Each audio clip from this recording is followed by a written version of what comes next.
Okay, so let's begin. So I am Dr. Firoz Khan. I am an orthopedic surgeon by profession and a stock market trader and investor by passion. I am from Akola, Maharashtra. I hope some of you might have heard this name, Akola. If you don't know, it's near Nagpur. So let's get to know each other. Where are you from? Type in the chat box and kindly let me know the place from where you are.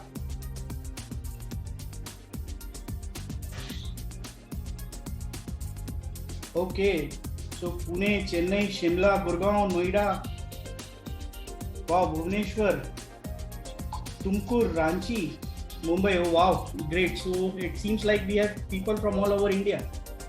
Uh, so let's start. I'll briefly give an introduction about myself. I started my journey in stock market in 2011. I had no experience at that time. I was just out of my post graduation and just out, so no money. But I was very fascinated and determined to make something of this stock market and use it as my source of income. But I didn't know how to go about it. And like every one of us does, I went to my seniors, people who were already in the stock market, and every person whom I met, they only told me that you need to learn technical analysis, you need to spend hours over it, you need to master it. Some suggested join courses, and courses were really expensive. Then there were people who were suggesting like softwares like ME4, ME Broker and MT4. Now the original versions are very costly, and me being a non-technical person, buying those softwares, getting used to those softwares, and then using those softwares to trade was a totally different ball game for me, and so it was a bit disappointing and disheartening in the beginning. But I was determined to use some method or get into the stock market thing.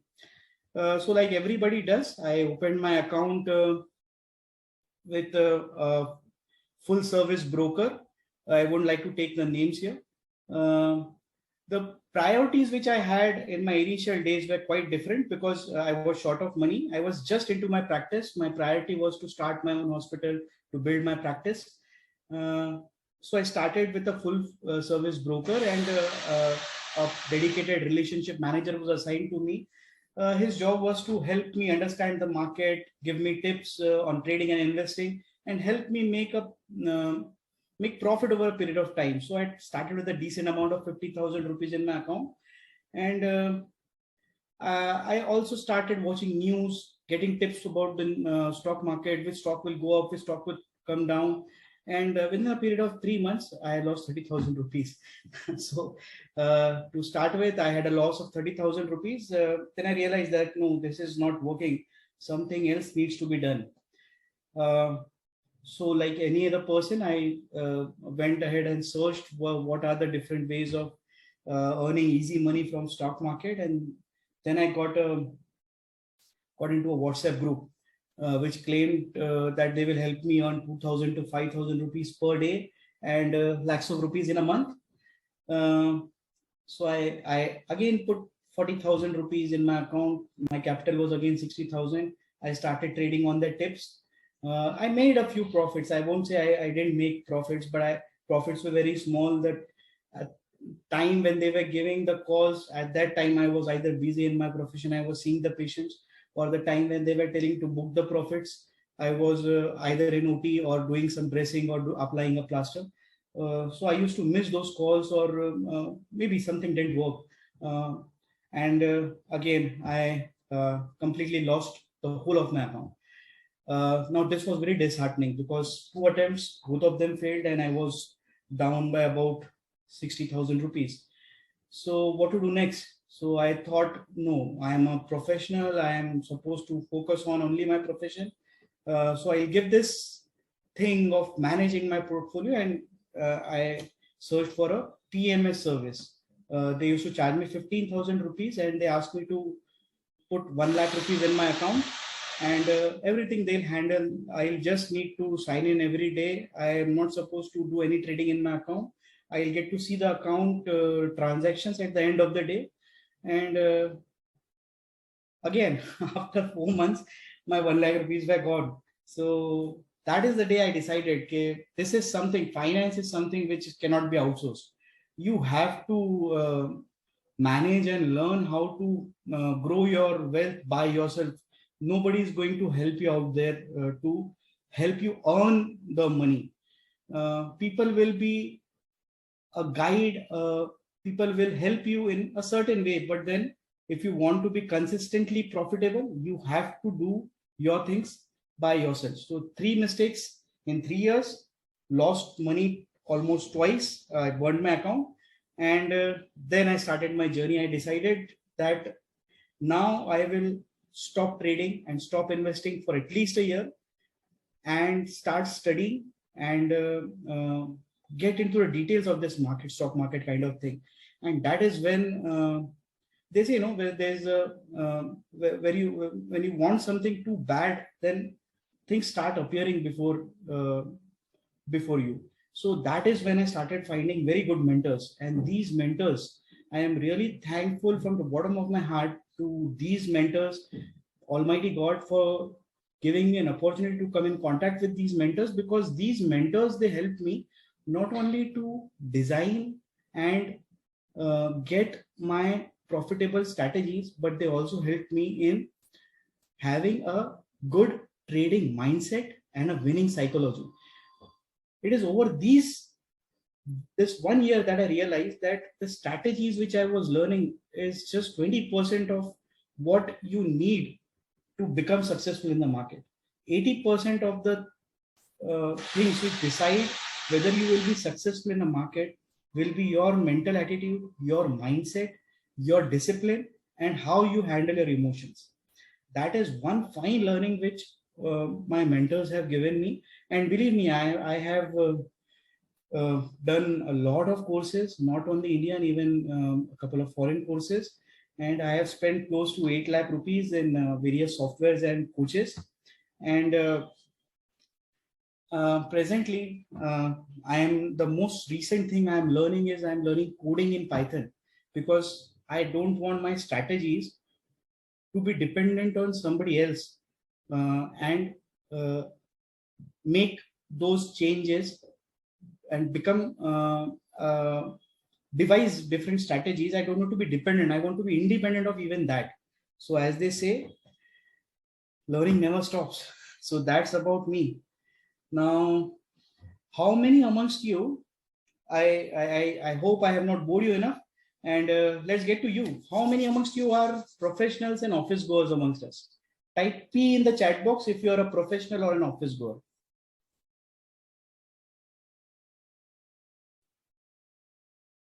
Good, good, good, good. Okay, so most of us are professionals or office goers.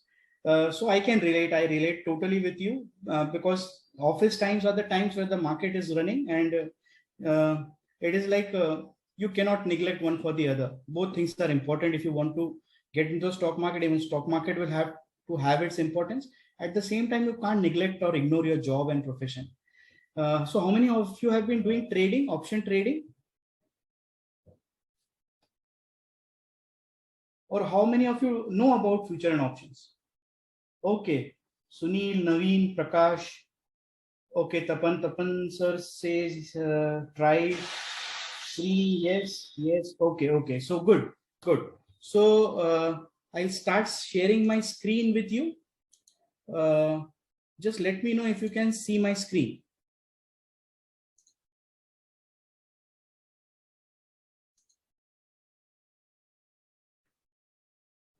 Okay, okay. So let's start.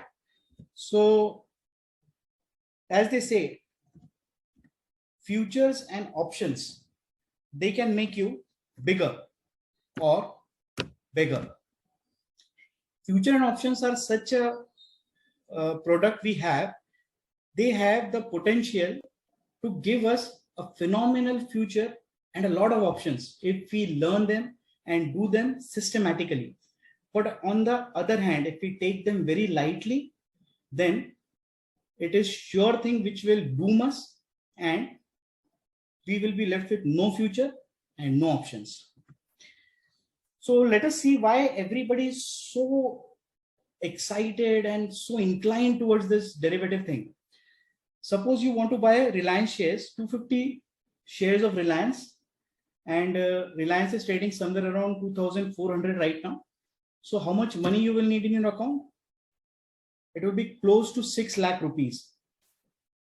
Now, if you are doing the same thing in future, you can get hold of those 250 shares of Reliance with just 1/5 of that amount.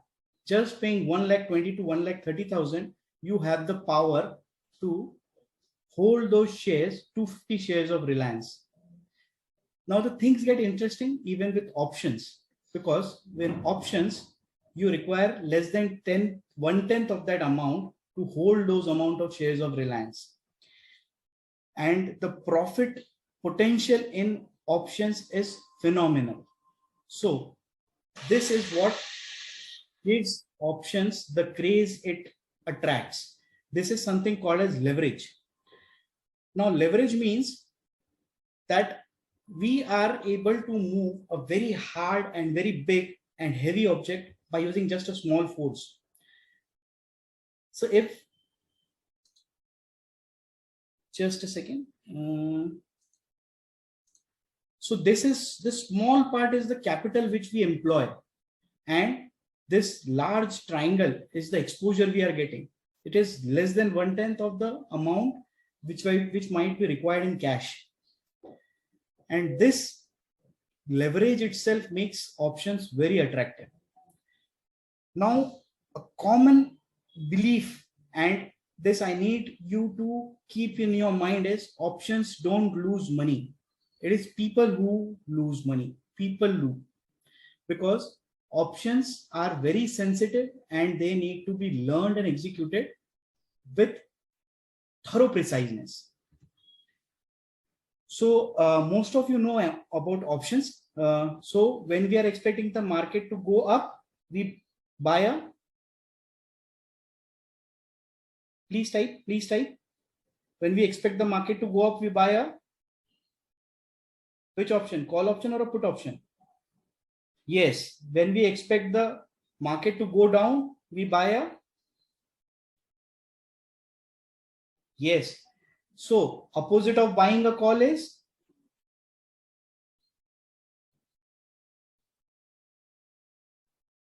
okay, so opposite of buying a call is, no. Yes, Vinay, bang on. So that is the thing which you need to remember. Buying a call is not opposite to buying a put. Buying a call is opposite to selling a put. Similarly, buying a put is opposite to selling a put. They are not opposite of each other. They are entirely different contacts. When we buy a call, that is when we go long. Buying a call option is also we also say we are going long on the call option. So what does it exactly mean? When we buy a call, we pay a premium. What does this premium mean? Suppose you decide to buy a house. The cost of the house is about 1 CR. Now you don't have 1 CR with you. So what do?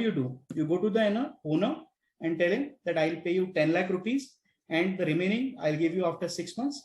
And this 10 lakh rupees which you have paid the owner will give you the power to hold the price of the house at 1 CR for the next 6 months. Now let us understand what does this mean in terms of finance. The token which you paid is the option premium. The agreement price is option strike price. The 1 CR price which the house has is the option strike price. And the duration of the agreement is the contract duration. Like we have promised that we will buy the house after 6 months. Similarly, there are contract durations of near month, mid month, and far month. So like this is December. So December is the near month, January will be the mid month, and February will be the far month. At any time, these 3 contracts will be visible to us.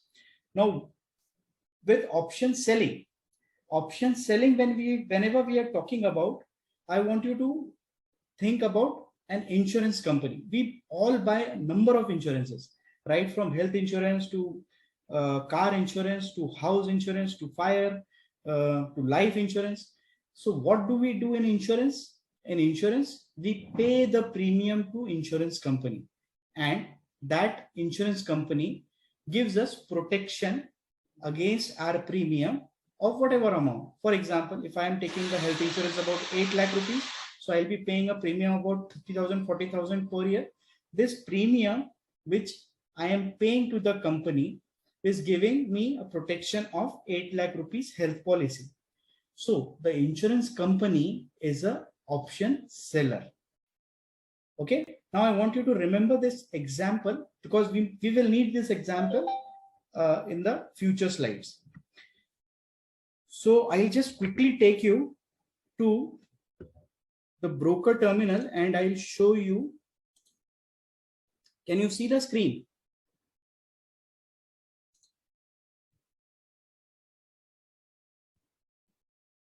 Yes. Okay. So I am just logging in my terminal and I want to show you a couple of things. So this is a Bank Nifty option. So when we see here, this blue strip comes when we are buying an option and red strip comes when, orange strip comes when we are selling an option.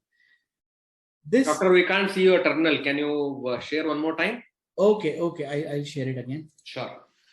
By the way, some of them who had taken my VIP ticket, they have learned my very interesting strategy. Just giving you a quick heads up so that you know that. Okay. Well, yes, they're already. Yeah. Some of them I have already learned. Yeah. So I quickly rush through it, and if anybody has any questions, just park. Yeah, we can take them. We can take. Yeah. We'll take it at the end of the session. Perfect. We are doing good. You are doing good, doctor. Continue. Yeah.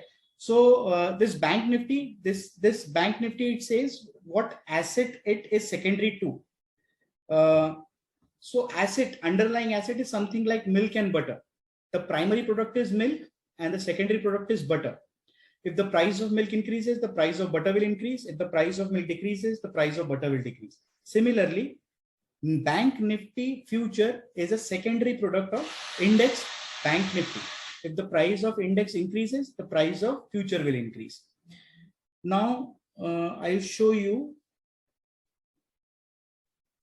Okay, so this is an option. Now, here we get a date. This date, after that date, there is a small W, which signifies that it is a weekly option. Weekly option means it will expire this week on Thursday. All stock options expire only on a monthly basis. Stock options, equity options, they expire only on a monthly basis. Last Thursday of the month is the expiry. Index options like Bank Nifty, Nifty, they have weekly expiries as well as monthly expiries. So weekly expiry will be at Thursdays, and if Thursday is a holiday on Wednesday, and monthly expiry will be at the last Thursday of the month. So this signifies the date of the expiry. After that, 36800, this figure signifies the strike price. Now, what is the spot price and what is the strike price? See, if you can see here, Bank Nifty, the current market price is 36893. So the current market price is the spot price and 36800 is the strike price. You just remember this thing as of now. Now, after that comes whether it is a call option or a put option. So CE means a call option, PE means a put option. After that comes the quantity. This quantity is the lot size of that particular option. 25 is the lot size of Bank Nifty. It is different for different. Like Nifty will have a lot size of 50. Reliance will have a lot size of 250. So every option of different assets will have different lot sizes. Just remember that weekly options will have lesser premium compared to monthly options, because the farther away the expiry, the more time it has to expire, the higher will be the price of the option. Similarly, the price of the option of near month will be cheaper than the next month. And the far month option will be the costliest among the three options of the similar asset. Is it clear? Can't see? Can everybody see? We can see the slides. Are you showing the slides? Yeah. Okay, we can see. Yeah.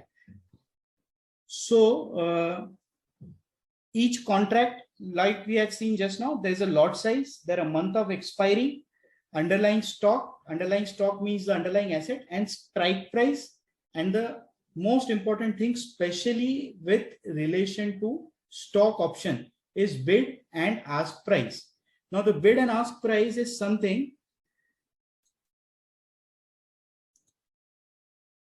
here is a bid price and red color there is a ask price, the offer price.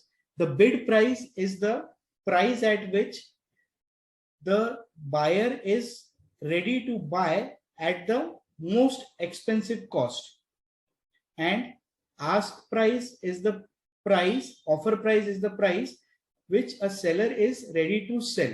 The difference between this bid and ask is called a spread, and this spread is very important, especially in cases of stock options, because wider the spread, the lesser the liquidity. That means less people are interested in that stock option, and if less people are interested, then it is better to stay away from those options, because you might get into it, but you might not be able to book profits because people will not be there to counter trade with you. So this thing you have to keep in mind about the bid ask ratio. So again, to quickly recap, this is Bank Nifty, this is the date of expiry, this is the strike price, this is the put option, and this is the current price. Moving ahead, I hope everybody knows how to draw support and resistance on a candlestick chart. No, doctor, not many of them know. You can show it. Okay, so I'll just show you how to draw support and resistance on a candlestick chart.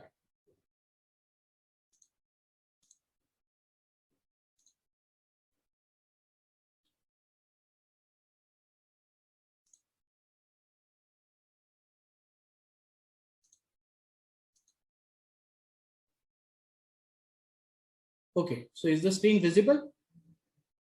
Yes. So this is a Bank Nifty chart on a daily time frame. Now, whenever we want to draw a support or a resistance, this is the day we are going to see the support and resistance of the backdates. So I'll go on my left and I will see the points where this stock price tried to go up but was not able to move up.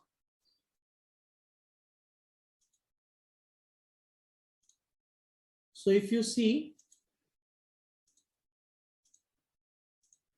this is a price where the stock came down from here, it tried to go up, it didn't go up, it came here, and every time it tried to go up, it was rejected. The price of this candle was rejected from this line. Now, if we go towards the left, we will see that the price, when it crossed, once it crossed this resistance with volume, then it started acting as a support. So every support or resistance is a zone of value. A zone of value is a place where buyers and sellers are having almost equal agreement upon the price. And once the line is crossed by aggressive sellers, it becomes point of resistance.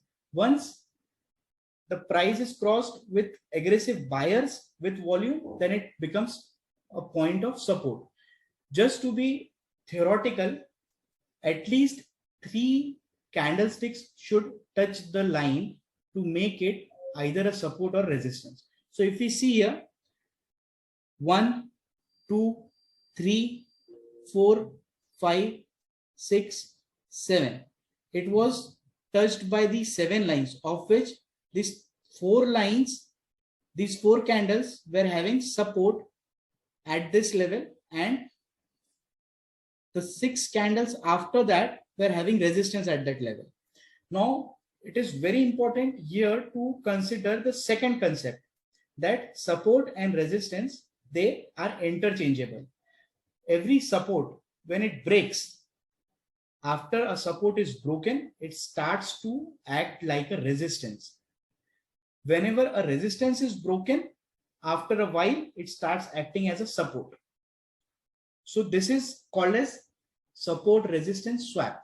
So like you can see here, this was acting as a resistance from 26th November to 7th December.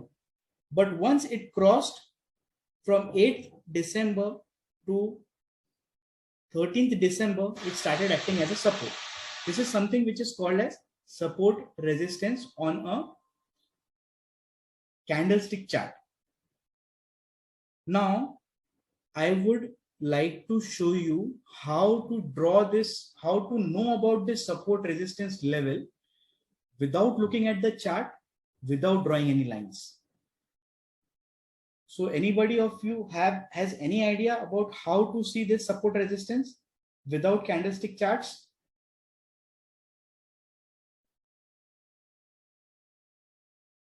Type yes if you have an idea, and no. Volume and OI. Okay, volume and OI will not give support and resistance. Volume and OI will give you an idea about the phase of the trend, like whether it is a long covering, whether it is a long and short unwinding, whether it is that kind of thing, not support resistance. Okay, so let me quickly take you to a place which is feared by many, but is very easy if you get the basics right.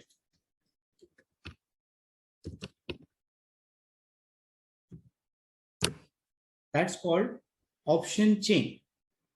Now, what is option chain? Just a few minutes back, we saw how an individual option looks like a 37,600 PE. How does it look like? What are the different components like lot size, current market price? Now, when we take all these strike prices and arrange them one below the other, we form a chain, and that chain is called as option chain. It has values arranged one below the other. Along with it, it also has the latest trading price, and the most important thing, it also has open interest. Now, open interest, I'll get back to you what open interest is. This site is getting a delayed bit.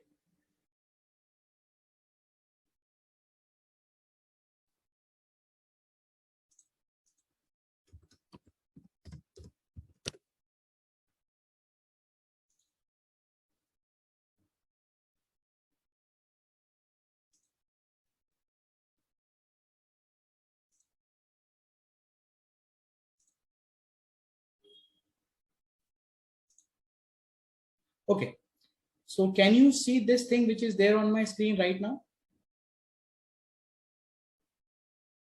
Yes, we can see option chain. Yeah, so this thing which you can see right here is option chain, and this is option chain of Nifty.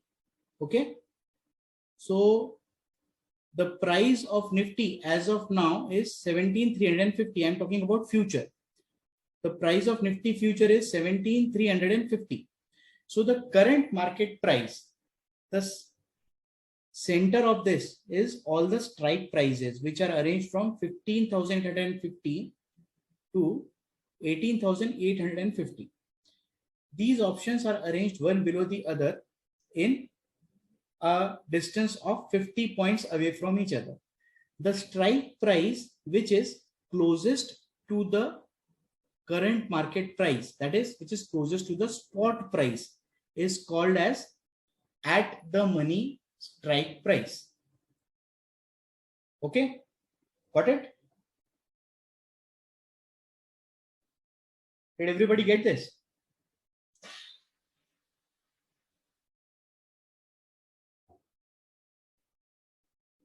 Okay, okay. So the strike price, which is closest to the spot price or the current market price is called as at the money strike price. All the strike prices which are below the current market price are called as in the money strike prices for call option. And all the strike prices which are above the current market price are called as out of the money call options. Got it? Similarly, the put strike price which is closest to the current market price or the spot price is called as at the money put strike price, and all the put options which are above the current market price are in the money, and all the strike prices which are less than the current market price are out of the money for put options.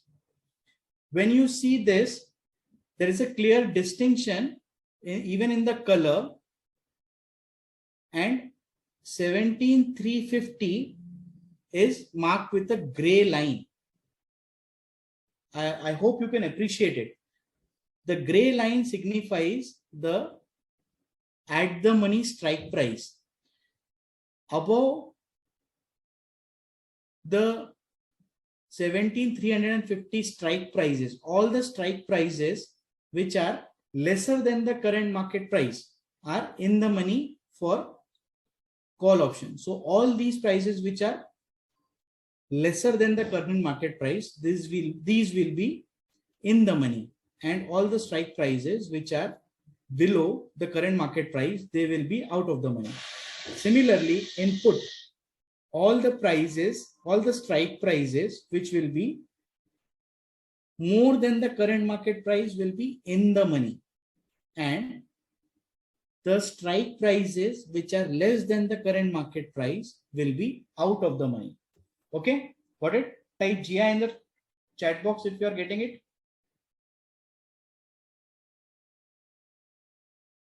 Okay, good.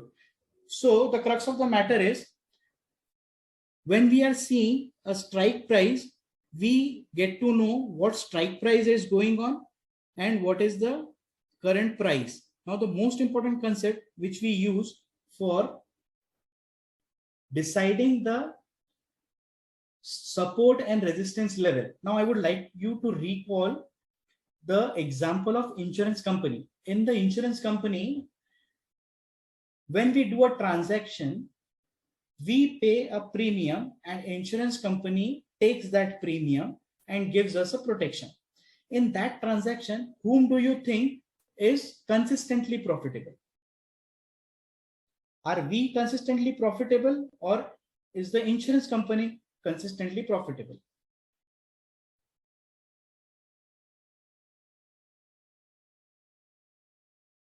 Yes, exactly. The insurance company is profitable. So, using the same analogy, insurance company is selling an option and is consistently profitable. So, option sellers are consistently profitable.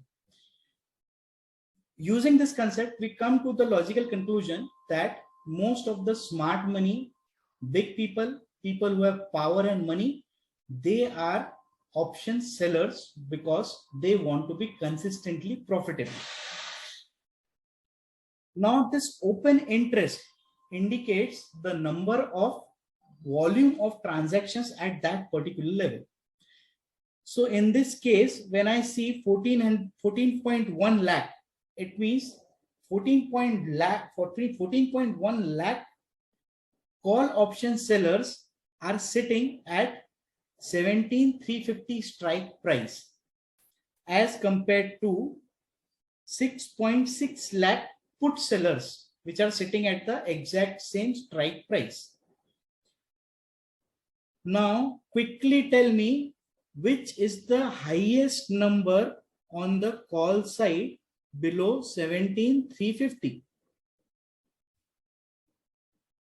Can you see the screen?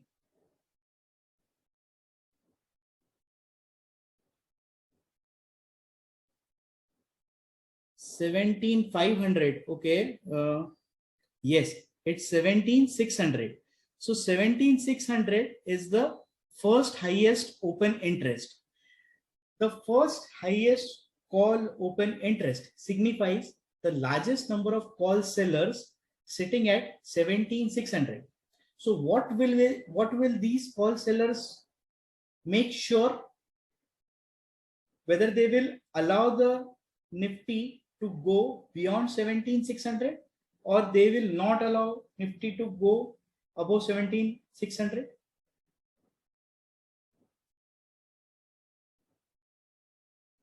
Not allow, exactly.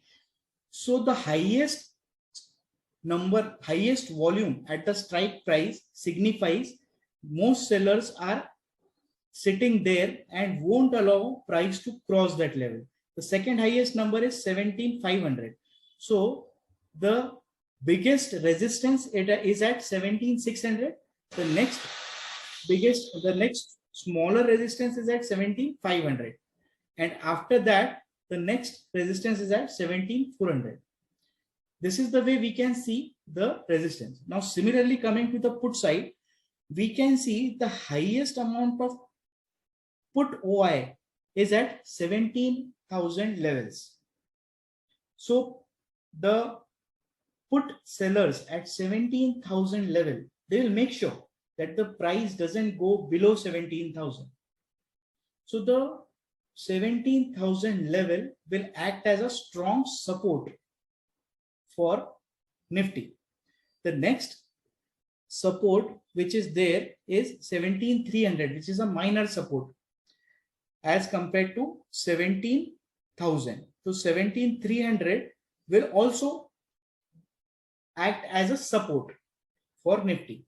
This is how we can get an idea about the support and resistance levels without looking at the chart. And this, once we mark on the chart, it is a static thing. What we see in option chain is a dynamic thing. Doctor, can we use this for building our strangles and straddles? Because we have a good support and resistance here. Yeah. And the market might not go up and down from there. So yes, is that a good idea? Yes. And I assume there are professional traders use this for yes constructing their strangles and straddles. Yes. Okay. What people do is they take out the highest OI of put and call and make a strangle of it. But this requires adjustments.